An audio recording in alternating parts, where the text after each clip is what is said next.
प्यारे विद्यार्थियों नमस्कार, जय हिंद, वंदे मातरम। स्वागत है आप सभी का आपके अपने चैनल गोल्डन पाठशाला में। दोस्तों, आज के वीडियो में राष्ट्रीय आय एवं योग्यता आधारित छात्रवृत्ति परीक्षा के लिए विज्ञान का मॉडल पेपर हल करेंगे।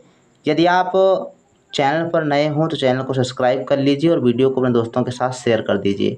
प्यारे बच्चों, ये मॉडल पेपर जो है आपकी परीक्षा की दृष्टि से काफ़ी इम्पोर्टेंट है और इस मॉडल पेपर को देने के बाद आप सभी लोगों को पता चल जाएगा कि कितनी तैयारी आपकी विज्ञान में हुई है। एकदम नए प्रश्न आप सभी के लिए हैं, तो वीडियो को लास्ट तक देखिएगा और एक एक प्रश्न आपके लिए काफ़ी इम्पोर्टेंट है। तो आइए बच्चों शुरू करते हैं। पहला प्रश्न जो है आपकी स्क्रीन पर दिया गया है। 91 नंबर प्रश्न है। 5 मीटर प्रति सेकंड की दर से गति कर रहे एक कण की ऊर्जा 125 जूल है, तो कण का द्रव्यमान होगा 4 किलोग्राम, 6 किलोग्राम, 10 किलोग्राम या इनमें से कोई नहीं।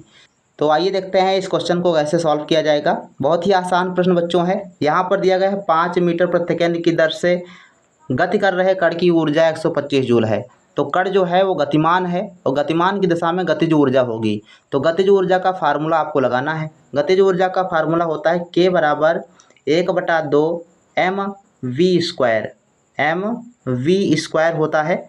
तो यहाँ पर K ऊर्जा है, m जो है द्रव्यमान है और v जो है आपका वेग है। तो रख दीजिए मान 125 जो है आपका हो जाएगा, ये गतिज ऊर्जा है।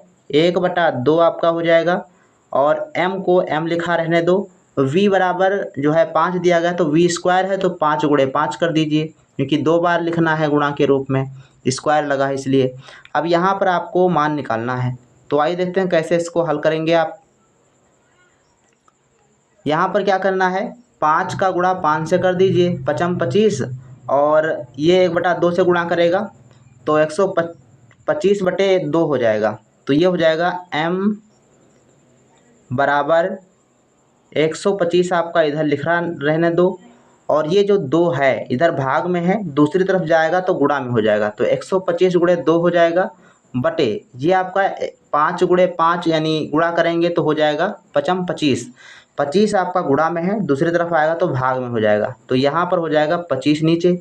अब इसको दीजिए काट, तो काट देंगे तो आपका बन जाएगा 25 × 25 और 25×5 = 125 यानी 5 आया और 5 का गुणा 2 से कर देंगे तो 5 दूनी 10 आएगा। तो m बराबर कितना हो जाएगा, 10 किलोग्राम। ऑप्शन नंबर इसका C इसका सही बिल्कुल जवाब हो जाएगा। 92 नंबर क्वेश्चन है। कार्य करने में मानव शरीर द्वारा सुसंगत ऊर्जा होती है स्थितिज ऊर्जा, विद्युत ऊर्जा, रासायनिक ऊर्जा या चिकित्सीय ऊर्जा। तो कौन सी ऊर्जा जो है इस्तेमाल होती है या सुसंगत होती है? इसका बच्चों सही आंसर हो जाएगा ऑप्शन नंबर C, रासायनिक ऊर्जा। 93 नंबर प्रश्न है। जल विद्युत ऊर्जा का स्रोत है पारंपरिक ऊर्जा, गैर परंपरागत ऊर्जा या फिर बस्तियां, और डी ऑप्शन दिया गया है A और B दोनों। तो 93 का बच्चों राइट आंसर क्या हो जाएगा? इसमें बच्चों आपका राइट आंसर हो जाएगा ऑप्शन नंबर D, A और B जो है दोनों रूपों में इसका इस्तेमाल किया जाता है, यानी परंपरागत भी है और गैर परंपरागत भी हो जाएगी। क्वेश्चन नंबर 94 है। निम्न में से कौन सा विकल्प सुमेलित है? आप लोग वीडियो की क्वालिटी जो है मोबाइल से बढ़ा लीजिए ताकि क्लियर PDF आपको दिखे। तो यहाँ पर कौन सा सुमेलित है ये बताना है। इधर आपके रोग दिए गए हैं और इधर रोग वाहक दिए गए हैं। पहला ऑप्शन दिया गया है हैजा, घरेलू मक्खी, मलेरिया, मादा एडीज इजिप्ट मच्छर, डेंगू, मादा एनाफ्लीज और चिकन पॉक्स SARS-CoV-2। तो इसमें कौन सा है जो सही सुमेलित है? तो इसमें बच्चों आपका राइट आंसर हो जाएगा ऑप्शन नंबर फर्स्ट, हैजा जो है ये घरेलू मक्खियों से होता है। इसके अलावा जो मलेरिया होता है ये मादा एनाफ्लीज से होता है। ये इसका मिलान होना चाहिए था, यहाँ पर गलत मिलान कर दिया गया। और डेंगू जो है ये मादा एनाफ्लीज से होता है, मादा एडीज से होता है। तो इस प्रकार से ये मिलान होना चाहिए था, लेकिन यहाँ पर गलत मिलान दिया गया है, इसलिए ऑप्शन नंबर फर्स्ट सही जवाब हो जाएगा। 95 नंबर प्रश्न है। निम्नलिखित में से प्राकृतिक रेशा है पॉलिस्टर, नायलॉन, फ्लेक्स या टेरिलेन। तो प्राकृतिक रेशा है इसमें बच्चों फ्लेक्स। ये नाम से लग रहा होगा आपको कि ये कृत्रिम रेशा है या संश्लेषित रेशा है, लेकिन ये फ्लेक्स जो है ये प्राकृतिक रेशा होता है, ध्यान रखेंगे इसको। 96 नंबर प्रश्न है जीवाश्म ईंधन नहीं है, बायोगैस, प्राकृतिक गैस, एलपीजी या पेट्रोलियम। तो जीवाश्म गैस या जीवाश्म ईंधन नहीं है, ये बायोगैस नहीं है, ध्यान रखेंगे। बायोगैस ये गोबर मलमूत्र से बनाई जाती है, इसलिए ये जीवाश्म ईंधन के रूप में नहीं होती है। 97 नंबर प्रश्न है भारत में तेल क्षेत्र नहीं है, असम, गंगा व सिंध के मैदान, गुजरात, गोदावरी या कृष्णा नदी के बेसिन। तो इसमें बच्चों जो सेकंड ऑप्शन दिया गया है ये बिल्कुल सही जवाब है। गंगा व सिंध के जो मैदान हैं यहाँ पर तेल क्षेत्र नहीं पाए जाते। क्वेश्चन नंबर 98 है आग लगे व्यक्ति को कंबल में लपेटने से आग बुझने का कारण क्या है। तो क्या कारण है कि आग जो है बुझ जाती है। ज्वलनशील पदार्थ उपलब्ध नहीं होता, कार्बन डाइऑक्साइड इकट्ठी हो जाती है, ऑक्सीजन की आपूर्ति बंद हो जाती है या तापमान कम हो जाता है। इम्पोर्टेंट प्रश्न है, इसका बच्चों सही आंसर हो जाएगा ऑप्शन नंबर 3, ऑक्सीजन की आपूर्ति बंद हो जाती है। आग को जलने के लिए ऑक्सीजन की आवश्यकता होती है और जब हम कंबल को लपेट देते हैं तो ऑक्सीजन जो है आर पार जाना बंद हो जाता है, यही कारण है कि आग बुझ जाती है। आग बुझाने में कार्बन डाइऑक्साइड सहायता करती है और आग जलाने में ऑक्सीजन गैस सहायता करती है। ध्यान रखेंगे, प्रश्न आपसे पूछा जा चुका है तो ऐसे आपको उदाहरण देकर जो है प्रश्न पूछ सकता है। कौन सी गैस अत्यधिक विषैली है, नाइट्रोजन, मीथेन, कार्बन डाइऑक्साइड या कार्बन मोनोऑक्साइड। तो बच्चों कार्बन मोनोऑक्साइड जो है ये सबसे विषैली गैस होती है। फोर्थ ऑप्शन इसका सही जवाब हो जाएगा। 100 नंबर प्रश्न है वैश्विक ऊष्मा जिसको ग्लोबल वार्मिंग कहा जाता है वृद्धि के लिए उत्तरदायी गैस है। कई बार ये प्रश्न बच्चों पढ़ाया हुआ है, थर्ड ऑप्शन इसका सही जवाब हो जाएगा। क्वेश्चन नंबर 100 भारत का प्रथम आरक्षित वन क्षेत्र कौन सा है। ये इंपॉर्टेंट प्रश्न है और नया प्रश्न आपके लिए। नीलगिरी, नंदा देवी, सतपुड़ा या मेघालय। तो भारत का प्रथम आरक्षित वन क्षेत्र ये है आपका right answer third option. Satpura के जो जंगल हैं जो वन हैं वो प्रथम आरक्षित क्षेत्र हैं। 102 नंबर प्रश्न है संकटग्रस्त प्रजातियों का रिकॉर्ड रखा जाता है रेड बुक डाटा में, ऑरेंज बुक डाटा में, येलो बुक डाटा में या ब्लैक बुक डाटा में। तो संकटग्रस्त जातियों को रेड डाटा बुक में रखा जाता है। ऑप्शन नंबर इसका फर्स्ट सही है, ध्यान रखेंगे इसको। और ये जो रेड डाटा बुक है ये जारी किया जाता है IUCN संस्था के द्वारा। तो ये भी आपसे पूछा जाता है कि रेड डाटा बुक कौन जो है निकालता है या कौन प्रचारित करता है। तो IUCN के द्वारा जो है ये निकाली जाती है। 103 नंबर प्रश्न है कोशिका के केंद्रक में विद्यमान तरल पदार्थ क्या कहलाता है। जीवद्रव्य, कोशिका द्रव्य, केंद्रक द्रव्य या इनमें से कोई नहीं। सही जवाब बच्चों है केंद्रक द्रव्य कहलाता है, इसका ऑप्शन नंबर थर्ड सही है। 104 नंबर प्रश्न है निम्नलिखित में से कौन सा विकल्प सुमेलित नहीं है। अब यहाँ पर कौन सा सुमेलित नहीं है ये आपको चुनना है। पहला दिया गया शुक्राणु नर युग्मक, ये आपका सही सुमेलित है। अंडाणु मादा युग्मक, ये भी सही है। गर्भाशय मादा जनन अंग, वृषण स्त्रियों में निषेचन। तो तीसरा तो सुमेलित है लेकिन चौथा आपका सुमेलित नहीं है और यही ऑप्शन आपका बिल्कुल सही जवाब हो जाएगा। तो 4 नंबर ऑप्शन जो है आपका सही है। 105 नंबर प्रश्न है एड्स का पूरा नाम क्या है। तो क्या है एड्स का पूरा नाम।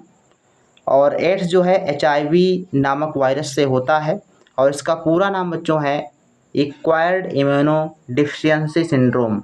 ऑप्शन नंबर फर्स्ट इसका सही जवाब है। बहुत इंपॉर्टेंट प्रश्न है, आप इसको याद रखेंगे। 106 नंबर प्रश्न है मानव कोशिका में कितने गुणसूत्र पाए जाते हैं। तो ये प्रश्न आप सभी को पढ़ाया जा चुका है। 46 गुणसूत्र होते हैं और जोड़ी की बात करेंगे तो 23 जोड़ी होते हैं। 107 नंबर प्रश्न है निम्न में से कौन सा आहार संतुलित आहार है। ऑप्शन कहता है चिप्स, नूडल्स, कोक। तो ये भैया फास्ट फूड हो जाते हैं। रोटी, दाल, सब्जियां और सलाद, ये जो है आपके संतुलित आहार होते हैं। ऑप्शन नंबर सेकंड इसका सही जवाब हो जाएगा। रोटी, दाल, सब्जियां और सलाद ये एक आहार संतुलित आहार होता है। क्वेश्चन नंबर 108 है यहाँ पर आपको सूची फर्स्ट को सूची बी से मिलाना है और उसके बाद कूट आधारित प्रश्न जो है यहाँ पर दिए गए हैं। तो आइए देखते हैं कैसे इसका मिलान करेंगे आप। पीयूष ग्रंथि से कौन सा हार्मोन्स निकलता है। तो पीयूष ग्रंथि से ये वृद्धि हार्मोन्स निकलता है। पहले का बी में होना चाहिए। थायराइड थायरॉक्सिन हो जाएगा। एड्रिनल तो एड्रेनेलिन होना चाहिए, तीसरे का सी होना चाहिए। आग्नेयाशय इंसुलिन हार्मोन्स निकलता है। तो ऐसे आप इसको मिलान करिए कौन सा ऑप्शन बन रहा है।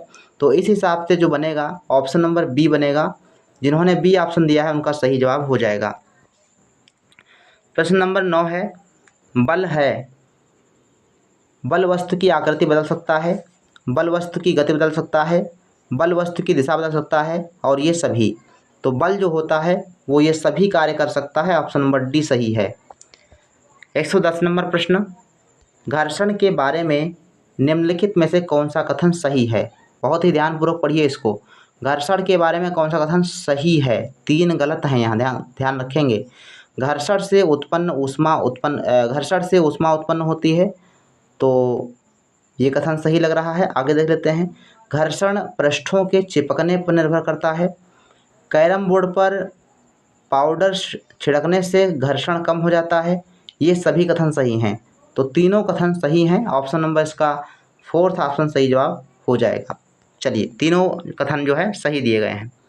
111 नंबर प्रश्न है, ध्वनि संचरित हो सकती है केवल वायु या गैसों में, केवल ठोस में, केवल द्रव में, इन सभी में। तो ऑप्शन नंबर डी सही है। ध्वनि का संचरण जो है इन सभी में हो सकता है, लेकिन अगर निर्वात होता तो निर्वात में ध्वनि का संचरण नहीं होता है। 112 नंबर प्रश्न है, असत्य कथन का चयन कीजिए। जो कथन गलत है उसका चयन करना है। तो यहाँ पर देखो एक कथन आपको गलत मिल जाएगा। पढ़िए भैया ऑप्शन, ध्वनि निर्वात में संचरित नहीं हो सकती है, ये कथन सही है। हमको असत्य वाला चुनना है। कंपन की आवृत्ति जितनी कम होगी तारत उतना ही अधिक होगा। तीसरा है, ध्वनि प्रदूषण आंशिक श्रवण अशक्तता उत्पन्न कर सकती है। तो बिल्कुल सही है, क्योंकि ध्वनि प्रदूषण से कम सुनाई देना ये हो सकता है।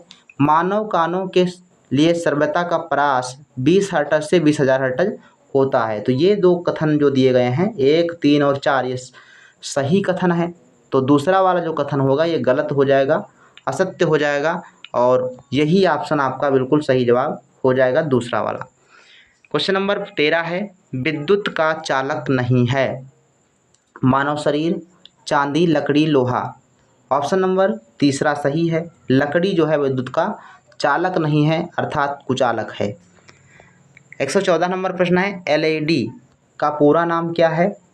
आप सभी लोग ऑप्शन पढ़िए ध्यान से। Liquid emitting display, light electric diode, light emitting display या लाइट इमिटिंग डायोड। तो सही जवाब इसका है option number 4th, light emitting diode इसका सही जवाब हो जाएगा। ये एलईडी का फुल फॉर्म होता है।